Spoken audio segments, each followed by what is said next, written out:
Yay! Andito kami sa may port. Dadaan kami ng Port Santiago, Charis. Yo, magandang morning, magandang araw at magandang oras sa inyo lahat mga proudly. Heto na naman nagbabalik ang inyong lingkod, si Kengay ng Aurora's Proud. Yo, alas 8 ng umaga at pagkatapos nga namin mag-overnight sa Ramwangan Beach ng Santa Ana, ay diretso na nga kami dito sa pier ng Santa Ana o dulo ng Pilipinas na to mga ka-proudly. Kasi kung mapapansin nyo, ito na ang dulo ng Pilipinas at nandito na nga kami ngayon sa Area of Operations.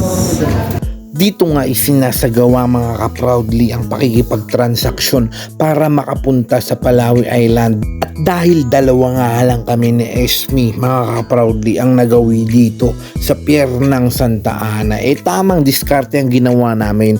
Naghintay muna kami ng mga makakasama upang sa ganun ay makatipid kami sa pagsasakyan naming bangka. At syempre mga ka-proudly, shoutout dito sa mga nakasama namin dito sa bangkang ito, sa ride na to mga ka-proudly. Dahil kung dahil sa inyo hindi kami makakatipid. Yeah!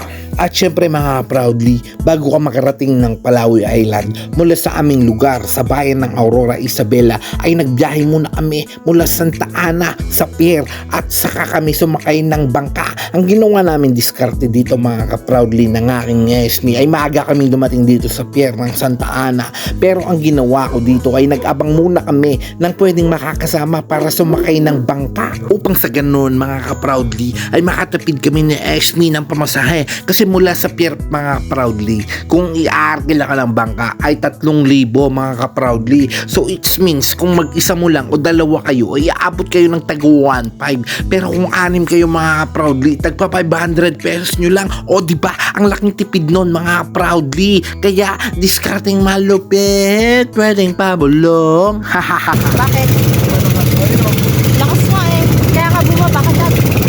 Sikat tayo.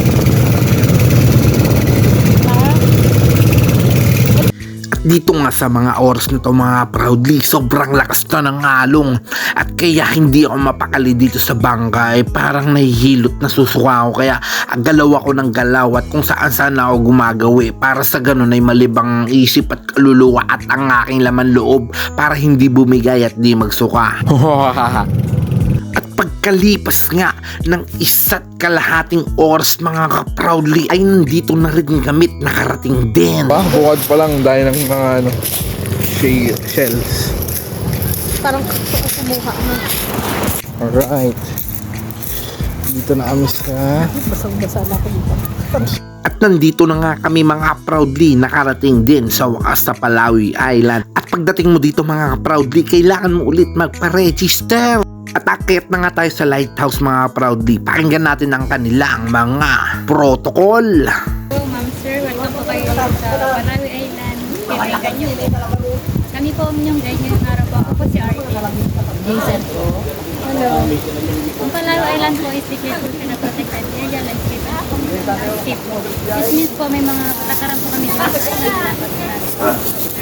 Kaya po nang bawat magtago na wala po tasan. Bawal din po protektahan ng mga wildlife, mga halaman, lalo-lalo na po din para po natin sa dagat. Hindi naman lang. So, pupunta po natin ito kung lumang lighthouse po. Mataas po ang bundok na kiyatin po natin na 110 meters high po. Saka may distance po siya na 420 meters mula po dito sa internet.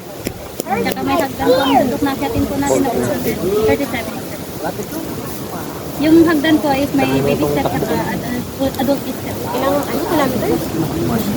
15 to 20 minutes po yung pupunta sa lighthouse. So, matagal po kasi sa atin is yung picture taking one. Wala lang po. So, dala po tayo ng sapat na tubig po natin kasi wala po tayong sa taas. Saka mag-CR na din po dito. Kasi wala din po tayo CR. Yun lang po. Thank you. At ready na nga kami ngayon mga ka-proudly para akyatin ang lighthouse na itinaguriang at kaakit-akit dito sa Palawi Island. Nandito na nga kami sa unang hakbang ng Palawi Island. Ayan, makikita nyo naman dito ang rebulto. At heto na nga mga ka-proudly, paakit na kami dito sa hagdan na to. At wow, sobrang refreshing mga ka-proudly. Sobrang hangin dito sa Palawi Island at masusulit mo ang kada biyahe at makikita mo ang mga tanawin sulit na sulit sa inyong mga mata. At nakarating na nga kami dito mga ka-proudly dito sa lighthouse. At ito, pakibasa na lang at tinatamad na ako magsalita. Check! Engineer po niya is ito po siya. Oh, kape buhado ka. First to be. At ngayon nga mga proudly, napasok na namin ng lighthouse at ngayon pupunta muna kami dito sa likuran ng lighthouse at eto, ipapakita ko sa inyo ang lupit at ganda ng kapaligiran dito sa Palawi Island.